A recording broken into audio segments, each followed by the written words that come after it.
Donald Trump আমেরিকার president হিসেবে তখন তার প্রথম বছর। হঠাৎ এক প্রশ্ন ছুটে এলো, মিস্টার প্রেসিডেন্ট, আপনি যে শার্ট আর টাই পরেছেন জানেন কি এগুলো কোন দেশের তৈরি? ট্রাম্পের আত্মবিশ্বাসী হাসি, বললেন, আমি জানি না, তবে এগুলো বিশ্বের সেরা ব্র্যান্ডের। পাশে থাকা এক সহকারী তখন শার্টের ট্যাগ উল্টে দেখিয়ে বললেন, মেড ইন বাংলাদেশ। ট্রাম্পের চোখ বিস্ময়ে বড় হয়ে গেল। ও হতে পারে, তবে এটাই বিশ্ব সেরা। Bangladesh, that's good, this is beautiful shirt.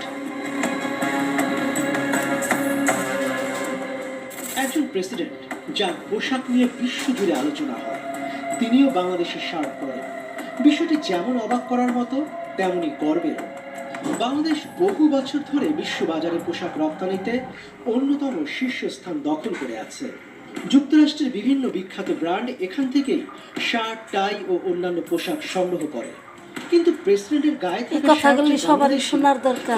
বাংলাদেশের গার্মেন্টসরা শ্রমিকদের জন্য এটি এক অনুপ্রেরণার গল্প হয়ে উঠেছে। পরিশ্রম করে আজকে বিশ্বের দরবারে আজকে ডোনাল্ড ট্রাম্পের কাছে শুধু পোশাক, ভালোবাসা পাইছে। ট্রাম্পের খাদ্যাভ্যাসও সবসময় আলোচনার বিষয়। তিনি বিলাসবহুল খাবার পছন্দ করেন, কিন্তু একই সঙ্গে ফাস্ট ফুডের প্রতিও তার আসক্তি প্রবল।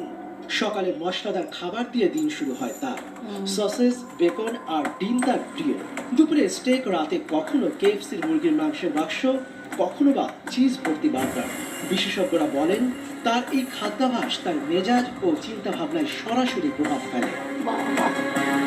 খাদ্যের মধ্যে বিষয় আছে। ট্রাম্প মানেই বিতর্ক। প্রেসিডেন্ট থাকাকালীন সময়ে তিনি এমন বহু সিদ্ধান্ত নিয়েছেন যা বিশ্বকে হতবাক করেছে। চীনের সঙ্গে বাণিজ্য যুদ্ধ, মধ্যপ্রাচ্যে কঠোর নীতি, নেটোর প্রতি সন্দেহ, তার প্রতিটি সিদ্ধান্তই ছিল চমক। তার আচরণ যেমন অনেকের কাছে রহস্যময়, তেমনি তার রসবোধ মাঝে মাঝে আলোচনায় উঠে আসে। এই সাক্ষাৎকারও তার ব্যতিক্রম নয়।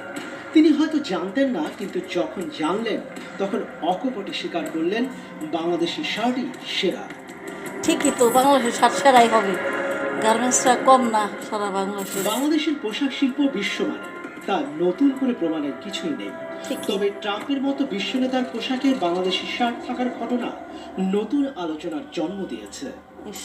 এটি শুধু পোশাক শিল্পের জন্য নয়, বরং বাংলাদেশের অর্থনীতির জন্য ইতিবাচক বার্তা।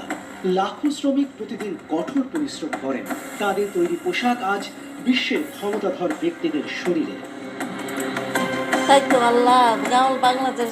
ট্রাম্পের গায়ে বাংলাদেশের শার্টটাই শুধু একটি খবর নয়, এটি বাংলাদেশের গার্মেন্টস শিল্পের জন্য